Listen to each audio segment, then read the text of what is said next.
paz de Cristo.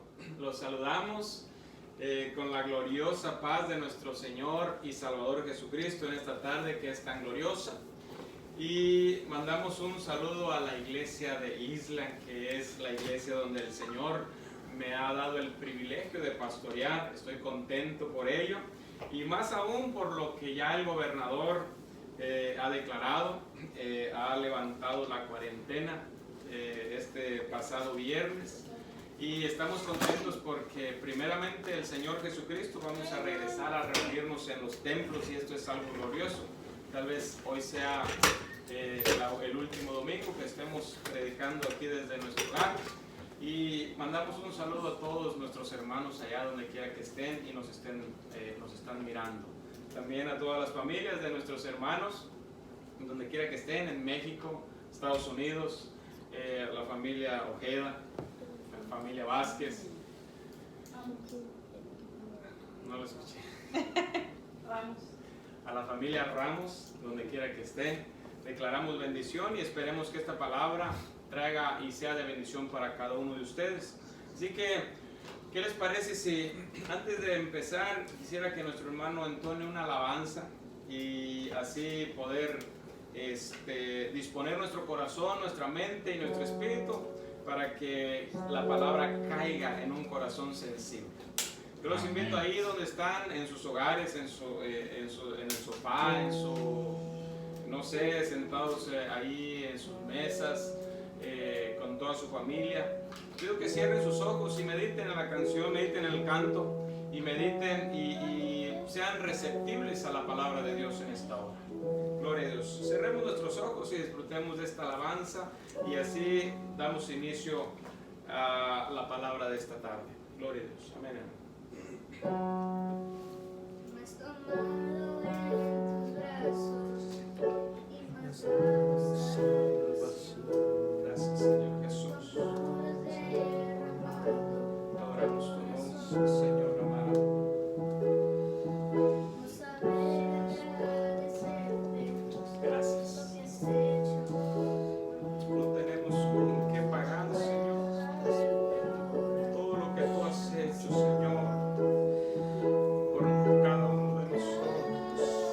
Por eso en esta tarde, Señor, te damos gracias, Padre. Gracias por las maravillas que has hecho en tu pueblo, Señor. Ahí donde esté usted, dele gracias por sus hijos. Dele gracias por su esposo, su esposa. Dele gracias por su trabajo si lo tiene. Y dele gracias también si no tiene un trabajo. El Señor conoce, el Señor sabe, el Señor es el que suple y llena de bendición nuestra vida. Gracias, Señor Jesús.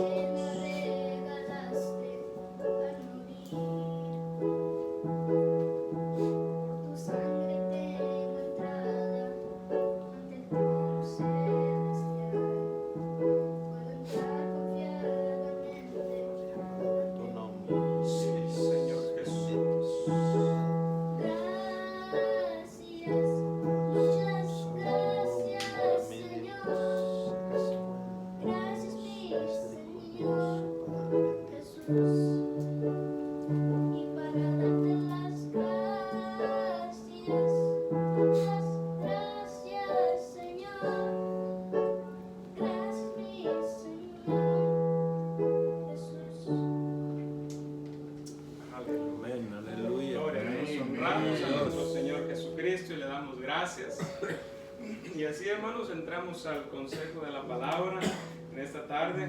Vamos a abrir ahí nuestras Biblias en el libro de Éxodo capítulo 34 y vamos a leer algunos versículos y vamos a hablar de algo que es muy familiar en estos tiempos, que comemos, cenamos, desayunamos con esta palabra.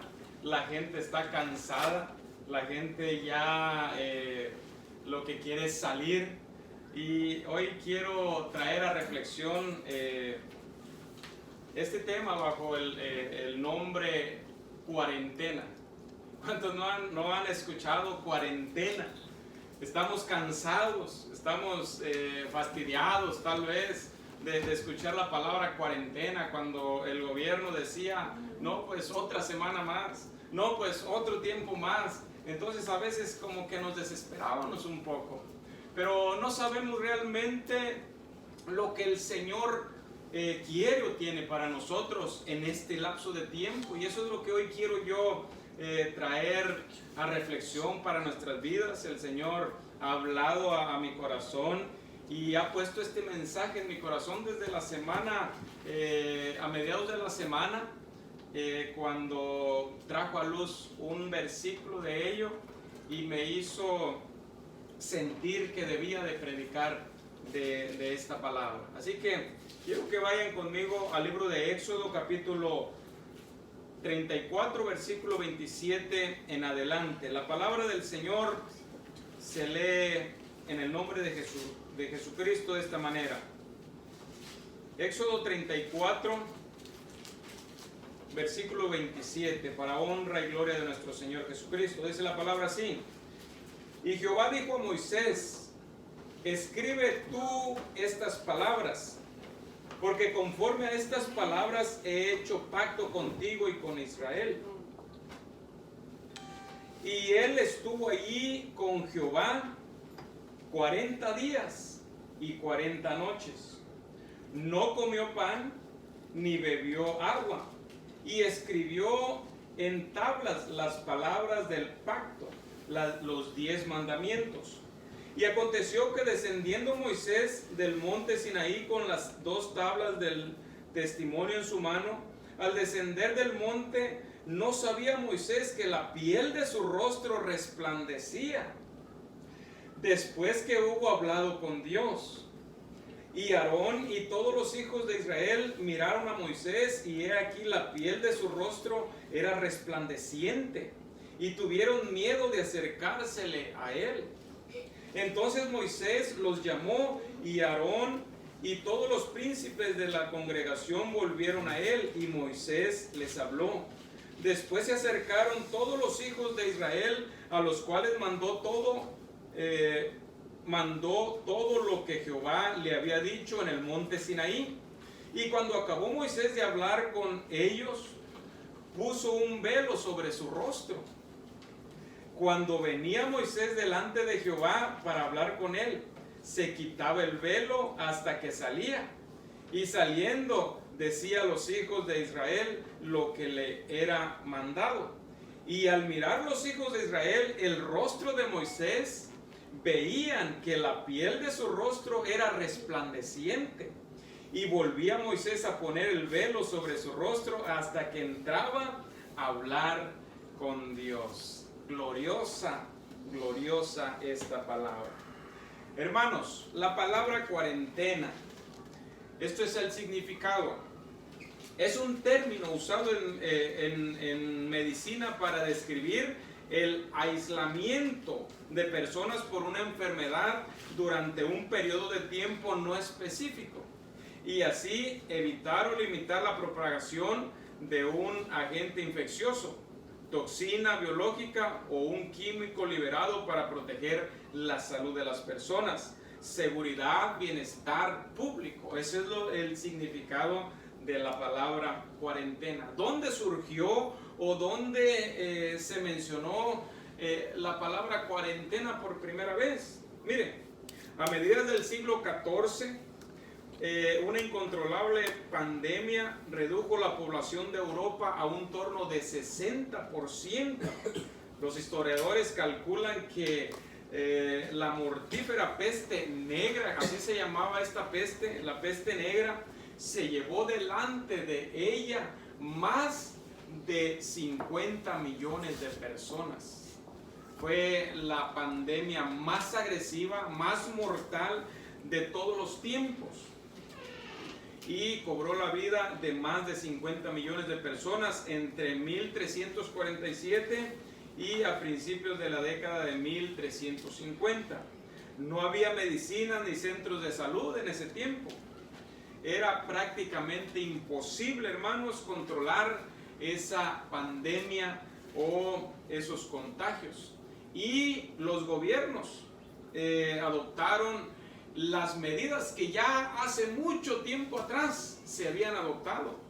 O sea que no fue la primera vez que ellos adoptaron la palabra cuarentena, porque muchos años atrás, algunos 3,000 años atrás o 3,400 años atrás, ya esta palabra se había adoptado por medio de Moisés. Cuando las personas tenían lepra, la única forma de poder controlar el contagio de la lepra era aislándolas, poniéndolas en cuarentena, removiéndolas de los grupos de personas. Entonces ellos volvieron atrás y utilizaron el plan de la cuarentena. La cuarentena es para personas que han estado expuestas a una enfermedad contagiosa, pero que no están enfermas. Así es, la cuarentena no es para los enfermos. Los enfermos los apartan, los separan. Los enfermos. La cuarentena es para los que estuvieron expuestos a alguien infectado y simplemente lo están exponiendo a una cuarentena. O sea que nosotros estamos en cuarentena porque no estamos infectados. Los infectados no están en cuarentena, ellos están aislados, ellos están separados, determinando o peleando por su vida o peleando por su salud. Y vamos a entrar ya al punto bíblico, al punto espiritual, a lo que la Biblia se refiere. Creo que eso es lo más importante para nosotros. Miren, las formas de aislamiento más antiguas, efectivas, conocidas son las mencionadas en el Pentateuco, allá en aquellos tiempos, hace más de 3,400 años. Fue lo que Moisés adoptó como consejo para poder sobreguardar la integridad de todo el pueblo. Y vemos que la cuarentena tiene una relación íntima con Dios. La cuarentena no solamente es algo que el gobierno inventó o que la humanidad, no. Esto es un plan de Dios, esto es parte de Dios. ¿Sabe por qué? Porque en la Biblia, hermanos, el número 40 aparece en más de 100 ocasiones. Esto no es algo que surge de la nada, no, esto realmente es un plan de Dios. La cuarentena o el número 40 es un número específico en la palabra de Dios. Y podemos ver muchos ejemplos. El número 40 es un número muy significativo en la Biblia. Si usted no se había dado cuenta, hoy se va a enterar y hoy se va a dar cuenta el número 40 que tiene un significado muy especial en la palabra de Dios. Muchos teólogos, hermanos, concuerdan en que este número representa cambio. Acuérdese de esto. 40 representa un cambio. De aquí en adelante, hermanos, después de esta cuarentena, el mundo entero no va a seguir igual. Su vida no va a ser la misma. Mi vida no va a ser la misma, porque este tiempo nos marcó. Este tiempo nos dejó algo, nos ha hecho algo en nuestra vida. Va a haber un cambio. De aquí en adelante nada va a ser igual por causa de este tiempo que hemos estado viviendo. Así que el número 40 para muchos teólogos significa cambio. Es el tiempo de preparación de una persona o pueblo para dar un cambio fundamental. Yo no sé si en este tiempo, hermano, amigo que me ve, sea su tiempo específico. Si usted no ha aceptado, no conoce a Jesucristo, tal vez ese es el tiempo que Dios le ha dado para que usted lo pueda conocer y pueda saber que existe un Dios que marca los planes y los tiempos del mundo. Amén. Este tiempo es un tiempo glorioso de parte de Dios.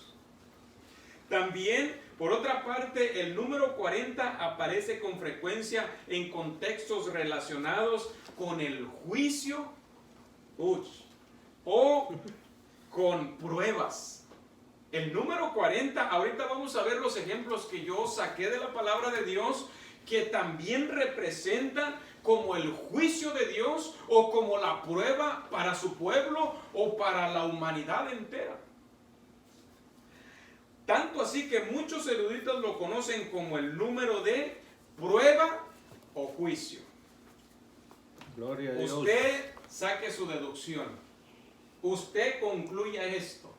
Pero para mí estoy de acuerdo con estos eruditas o con estos teólogos, que el número 40 marca un cambio, pero que también marca un juicio y también marca una prueba para ti y para mí como pueblo de Dios o como hijos de Dios. 40. Y vamos a comenzar con los juicios primeramente, porque queremos terminar con un término bueno y quiero que podamos concientizar lo que significa la cuarentena en nuestros días. Mire, 40 días y 40 noches duró el diluvio. Por allá en Génesis capítulo 7, versículo 12, explica que cuando Noé subió al arca, entonces comenzó a llover. Y la gente, después de haber sido apercibida, después de haber sido anunciada que venía el juicio de Dios, la gente no temió, la gente no corrió a Noé, la gente se quedó parada, la gente se quedó burlándose de Noé. Pero cuando comenzó a llover, que por cierto duró 40 días y 40 noches, la lluvia cayendo, entonces la gente, hermanos, se dio cuenta que era el juicio de Dios sobre aquel mundo, sobre aquellas personas. ¿Y sabe qué sucedía? Mientras llovía y mientras Dios mandaba el juicio para aquella humanidad, había una familia de 8 estando refugiados en una arca. Esa arca representa a Jesucristo en estos tiempos. La gente podrá estar viendo tanta plaga, sus familiares muriéndose del virus, pero nosotros estamos dentro del arca. Y no es que me sienta grande ni quiera humillar a nadie, sino que estamos protegidos porque el arca se llama Jesucristo. Si usted entra en el arca, el juicio podrá venir, los juicios podrán caer, pero no van a caer sobre su pueblo, no van a caer sobre su vida, porque estamos dentro del arca que se llama Jesucristo. Y me imagino que Noé le dolía en su corazón al ver mirar que estaba lloviendo y ellos protegidos y la gente corriendo y queriéndose salvar, pero no podían porque era el juicio de Dios. Dios ya lo había determinado. Imagínense, Noé sintiendo el dolor de mirar las familias, de mirar los niños, de mirar a aquella madre pidiendo misericordia, que le abriera la puerta, pero Noé se sentía impotente porque no podía abrir la puerta. Porque la puerta no la cerró Noé, la puerta la cerró Jesucristo, la puerta la había cerrado Dios mismo, así que él no podía hacer nada. El juicio de Dios había caído sobre la humanidad.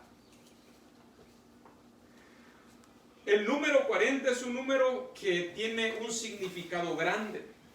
Y ya hablamos que determina cambio, hablamos también que determina prueba y juicios. Entonces, eso es lo que vamos a estar mirando. También miramos aquí que Moisés vivió 120 años. Pero él vivió 3 etapas en su vida. Moisés vivió 120 años. Vivió 40 años en Egipto. En este tiempo sería 40 años haciendo lo que el mundo hace. En otras palabras, que para nosotros los cristianos es muy conocida, vivió 40 años de mundano, 40 años dándole rienda suelta y desenfreno a sus deseos y pasiones. Eso es lo que representa Egipto, el mundo. Y Moisés en esta etapa duró 40 años en Egipto. Después Dios lo lleva por 40 años más para pastorear un rebaño de chivas en el desierto, preparándolo para lo grande que venía. Todos nosotros, hermanos, bueno, algunos de nosotros, otros nosotros han nacido en la iglesia, pero algunos de nosotros ya hemos recorrido ese tiempo. Hemos vivido un tiempo en el mundo y después hemos estado otro tiempo en el desierto donde pasamos luchas, donde pasamos pruebas, porque la gente que se convierte, cree que todo es color de rosa. No, es una preparación para lo que viene y es una aprobación para Dios de esta manera probarnos. Y Moisés estaba siendo probado en el desierto. Yo he visto muchos casos donde la gente se convierte y llega emocionante y dice: yo le voy a servir a Dios hasta que Él venga, y brincan y hacen todo. Pero cuando llega la primera prueba, hermanos, los pies comienzan a temblarles y comienzan a mirar por dónde me vine para regresarme. Pero no se dan cuenta que es el proceso de Dios en el desierto. Y esos 40 años que Dios tuvo a Moisés en el desierto lo estaba preparando. Allí es donde marca la humildad, allí es donde marca la resistencia, allí es donde se marca realmente cuando alguien está determinado en servirle a Dios, porque después viene la recompensa. Cuando pasan esos 40 años en el desierto, Dios se le aparece a Moisés y le dice: ahora te voy a encomendar un ministerio glorioso. Ahora vas a ser un pastor y no vas a pastorear 10 ni 20 personas. Ahora vas a pastorear aproximadamente 3 millones de personas. Imagínense, una congregación de 3 millones de personas. ¿Dónde existe? ¿Dónde hay? Era necesario un hombre que hubiese sido preparado en el desierto, allá con los animales, sufriendo hambres, pasando peligros. Todo eso era necesario para que Moisés reconociera que la mano de Dios era la que lo iba a guiar y lo iba a sacar con todo su pueblo. Y después, por último, pasó otros 40 años ya pastoreando un rebaño de casi 3 millones de personas, a los cuales Dios les había prometido entrar a la tierra prometida. Otro ejemplo que podemos ver, el éxodo duró 40 años. En 40 años se determinó quién era apto para servir a Dios y quién no. Y Dios desechó a aquel que no era apto para servirle a Dios por medio del desierto. La travesía era sencilla, la travesía era corta, la travesía, hermanos, no iba a durar mucho tiempo, pero por causa del corazón duro de las personas, esta travesía se convirtió, en lugar de 40 días, se convirtió en 40 años. Imagínense, 40 años caminando en el desierto. ¿Por qué? Porque a veces no somos conscientes de que Dios quiere hacernos la vida fácil, la vida sencilla, pero nosotros complicamos. Y vemos este número que sigue ahí y tiene un significado muy importante. Otro, 40 años 40 era el número máximo de azotes de un hombre que podría resistir. 40 era lo máximo que le podían dar a un hombre de azotes. Dice la Biblia que a Jesús le dieron 40 menos 1. 40 menos 1. Si le daban otro, tal vez podía morir, y no era el propósito de Dios. Y tenía un significado de juicio, de rectitud. 40 azotes. Podemos ver otro ejemplo. 40 era el número que Dios determinaba y Dios marcaba. Yo quiero entrar aquí, hermanos, ya poniendo como ejemplo lo que Dios a través de la palabra nos va a enseñar. Que en una cuarentena, hermanos, siempre existen dos grupos. Siempre. Un grupo que aprovecha ese tiempo para estar con Dios. Pero hay otro grupo, hermanos, que aprovecha ese tiempo para alejarse de Dios. Yo no sé en qué grupo estás tú. Yo no sé en qué grupo te sientes que te acomodas. Yo no sé en qué grupo estás. Si este tiempo de cuarentena lo tomaste para quejarte, para llorar, para decir, y no que Dios existe, y no que esto, o este tiempo lo utilizaste realmente para consagrarte, para meterte con el Señor, para ayunar, para orar y para decirle: Señor, aquí estoy, aunque la tierra tiemble, yo sé que tú estás conmigo, yo sé que tu presencia está a mi lado, y yo sé que si algo me sucede, es mejor porque voy a estar contigo. Hay dos grupos y yo quiero definirlos. Tengo 3 ejemplos. Mire, el primer ejemplo lo vemos en Deuteronomio capítulo 9, versículo 9 al 11. 40 días y 40 noches Moisés estuvo arriba del monte con Dios. Este es un grupo para los que están en esa búsqueda de Dios. Este es el primer grupo. Pero allá abajo del monte había otro grupo que se desesperó. Había otro grupo que se fastidió y llegó a decir: ¿dónde está este Moisés? Cuando Moisés estaba en la presencia de Dios, estaba preparando algo especial para el pueblo, estaba preparando la ruta hacia Canaán, estaba preparando la palabra que les traería la libertad genuina y poseerían una tierra que fluía leche y miel. Pero este grupo se desesperó porque el otro grupo que estaba arriba del monte, el otro grupo estaba en adoración continua a Dios, que dice la Biblia, y ya leímos el pasaje, que cuando descendía Moisés, la gente no podía mirar su rostro, la gente no lo podía ver por su resplandor, porque era tanto el resplandor que tenía en su cara Moisés que la gente decía: no puedo mirarte. ¿Por qué tenía ese resplandor? Porque dice la palabra que porque había estado con Dios.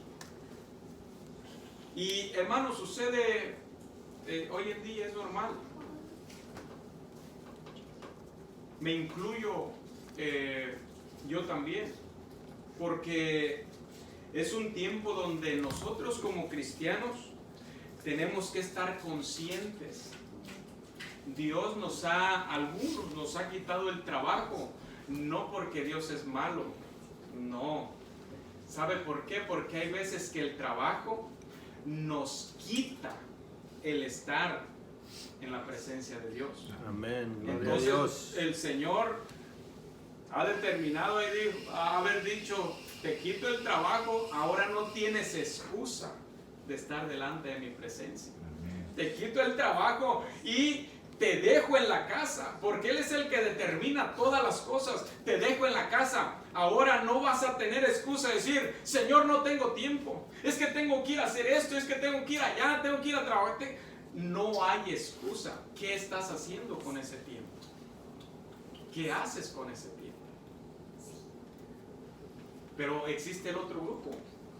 El otro grupo que en lugar de decir: es un tiempo de Dios que tengo que aprovecharlo, hay tantas profundidades en la palabra que deberíamos amanecer con la palabra, comer con la palabra, anochecer con la palabra.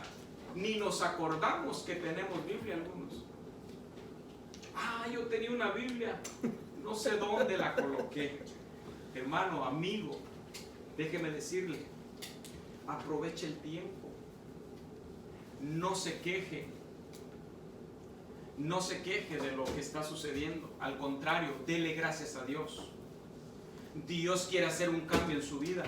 Dios quiere hacer algo diferente en su vida. Aprovecha el tiempo, métase con Dios, busque a Dios. Hoy está Dios a la puerta de su hogar. Hoy está Dios tan solo a una palabra suya. Dios está tan cerca que solamente está esperando que usted diga: hey Señor, te abro la puerta, entra a mi apartamento, entra a mi hogar, entra a mi casa, entra a mi familia. Solamente el Señor está esperando. ¿Por qué? Porque las familias están en el hogar. Las familias están reunidas. Pero reunidas ¿con qué propósito? Hay otro ejemplo. El primero era el ejemplo de Moisés, que él anhelaba estar arriba en el monte con Dios. Y la gente abajo se descarrió. La gente, en lugar de buscar a Dios, buscó a dioses ajenos. De tal grado o a tal forma que se hizo un dios, un becerro de oro, y adoraron a la creación antes que adorar al Creador. yo te digo, adora al Creador de todas las cosas y no adores las cosas que el Creador ha hecho. Otro ejemplo, 40 días exploraron la tierra prometida a los espías de Israel. Mire, en Números capítulo 13, versículo 25, usted lee la historia, pero en Números 13, 25, dice la Biblia que Moisés manda a un grupo de 12 espías para que fueran y exploraran la tierra que Dios les tenía prometida. Fueron 12 y entre ellos iban 2 hombres diferentes, Josué y Caleb, distintos al otro grupo. Aquí podemos ver 2 grupos. Por 40 días estuvieron examinando la tierra y mirando las cosas que Dios les tenía preparadas. Estaban viendo lo precioso de la tierra, lo maravilloso. Dice la Biblia que miraban sus frutos, miraban la tierra que era fértil, miraban tantas cosas, las bendiciones de Dios en esa tierra.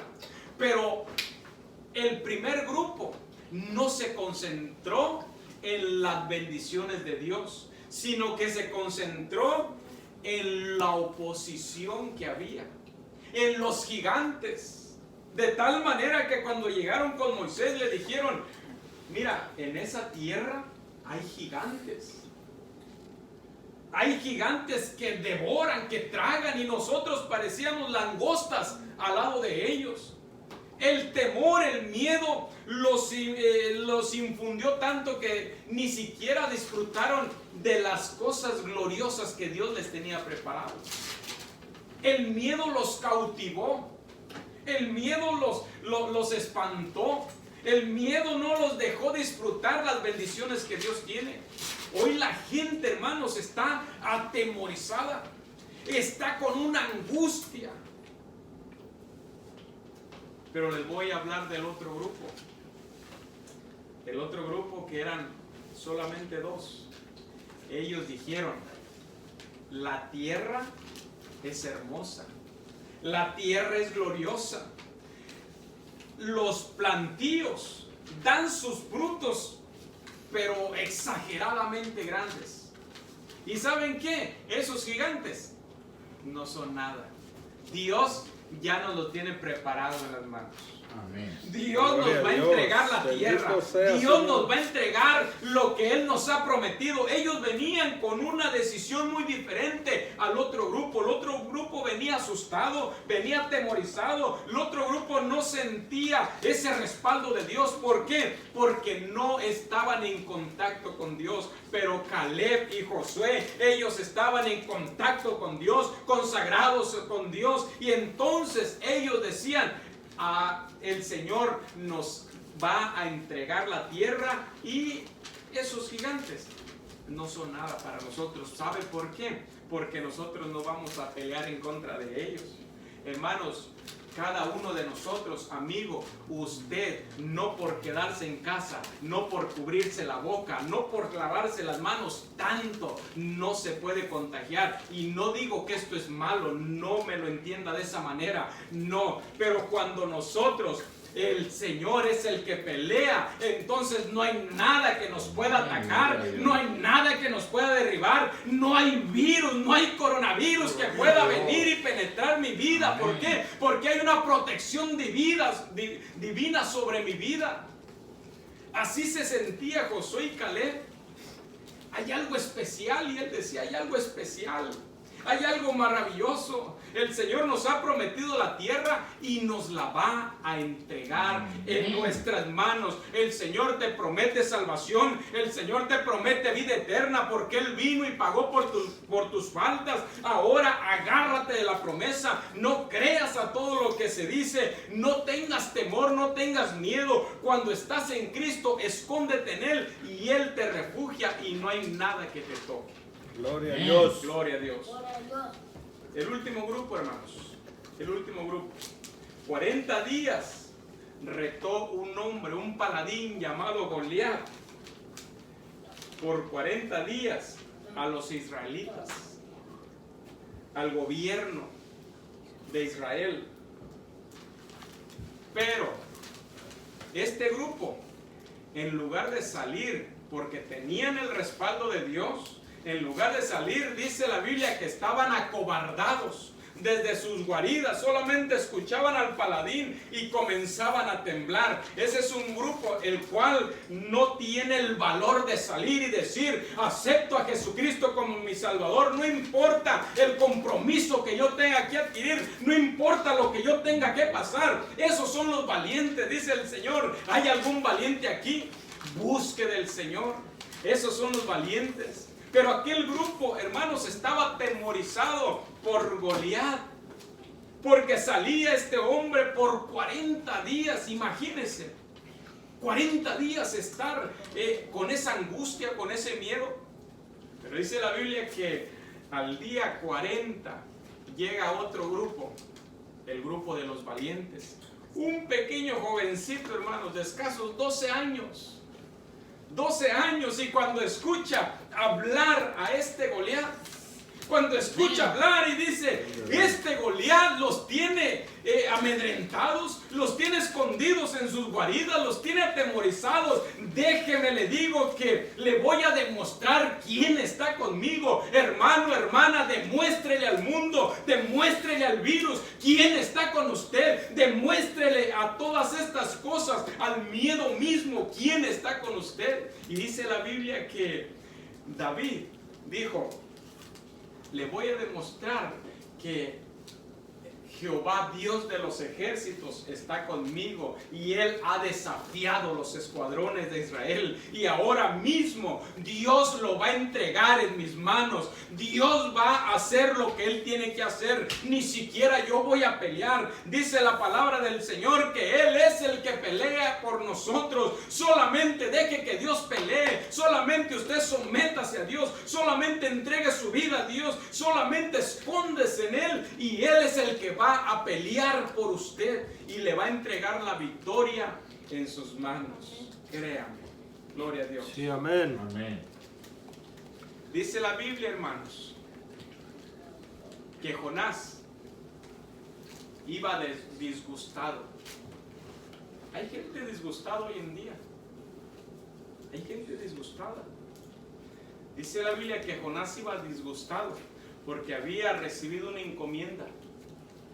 Iba rumbo a una ciudad llamada Nínive, donde había gente mala, pecadora, donde no había respeto, donde era una maldad, pero mala, y Dios había determinado mandar juicio sobre Nínive.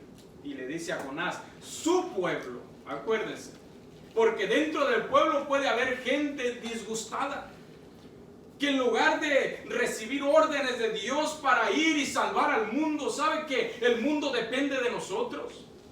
Sabe que el mundo no depende de sí mismo, el mundo depende de nosotros, porque Dios ha establecido una iglesia para que les prediquemos, para que seamos luz en medio de las tinieblas, para que vayamos y les anunciemos el evangelio. Dios nos ha colocado aquí como un resplandor, como una llama de esperanza para el mundo.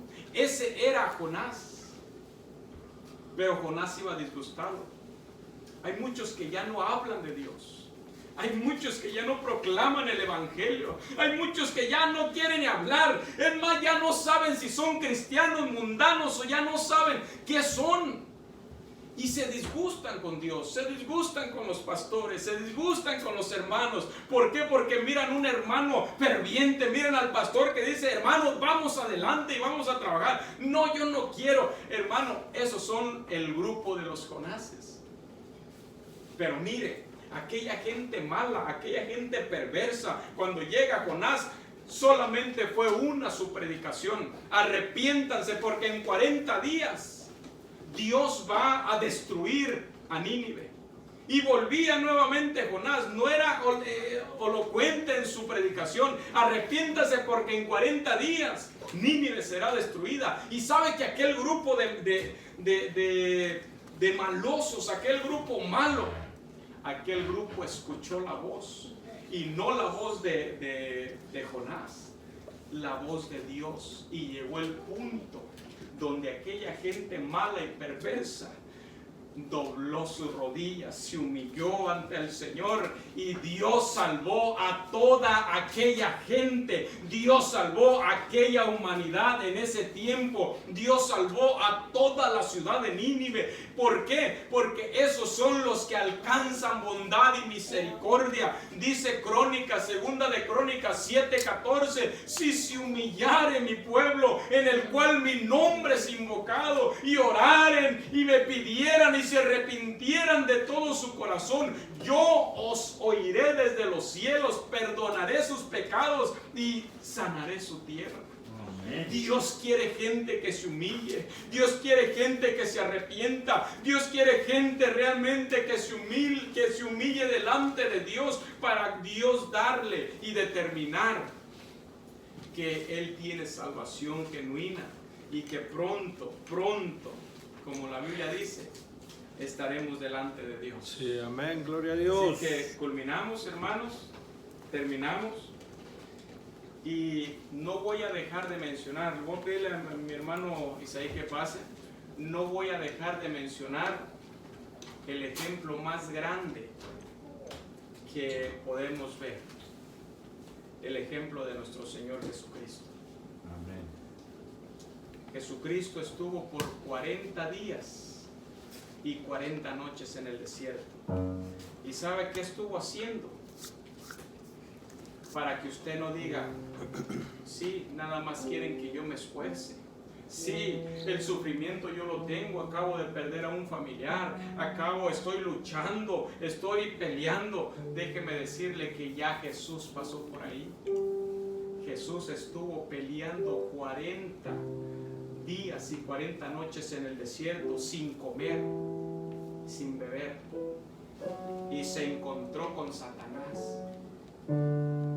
Cuando más débil estaba el Señor, cuando más frágil estaba, entra el diablo, porque el diablo, cuando más frágil estás, cuando más desanimado estás, allí entra para acabarte y para destruirte. Pero déjeme decirle algo, Jesucristo se fortaleció llevando la palabra, anunciando la palabra. Cuando Satanás le dijo, adórame, porque si me adoras, todo esto será tuyo. ¿Y qué le dijo el Señor? La palabra dice, solamente al Señor adorarás y solamente a Él servirás. Ataque con la palabra cuando venga desánimo a su vida, hermano.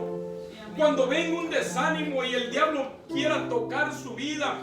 ¿Por qué? Porque lo ve desanimado, porque lo ve angustiado. Ataque con la palabra y diga, el Señor me ha prometido que estaría conmigo todos los días de mi vida, hasta el fin del mundo. Nada ni nadie puede tocarme. El Señor ya peleó en el desierto con Satanás y salió victorioso. Y si Él salió victorioso, usted también puede salir victorioso de esta cuarentena. Medite en este canto. Medite en este canto. Si usted quiere aceptar al Señor Jesucristo como su único y suficiente Salvador, en este día puede hacerlo. Al final vamos a estar orando por usted. Escuche el canto, medite y diga, ¿qué es lo que Dios quiere mostrarme en esta cuarentena? ¿La aprovecho o no la aprovecho? Usted decide, usted sabe y conoce. ¿De qué grupo soy? ¿Del que le es fiel a Dios? ¿Del que está con Él en el monte? ¿O del que se pierde en las cosas del mundo? Gloria a Dios. Cierre sus ojos ahí donde está y escuche este canto. Cansado del camino, sediento de ti.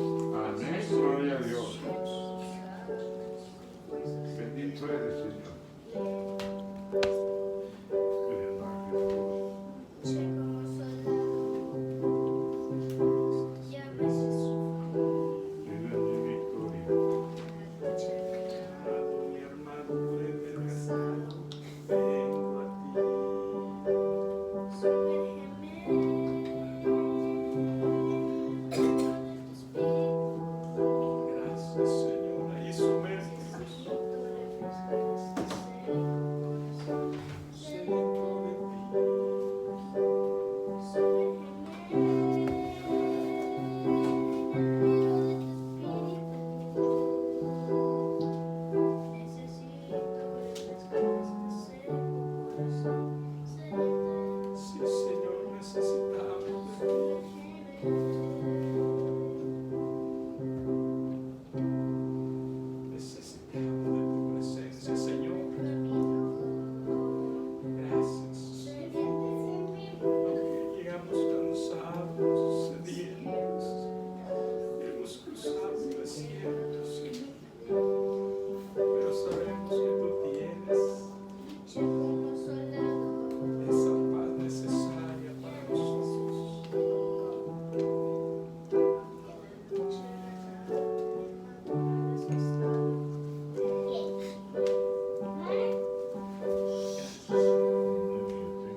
Señor, por aquellos, Señor, que en este día se han determinado pasarse al grupo donde te adoran, donde te alaban, donde anhelan, Señor, sentir tus caricias y tu presencia.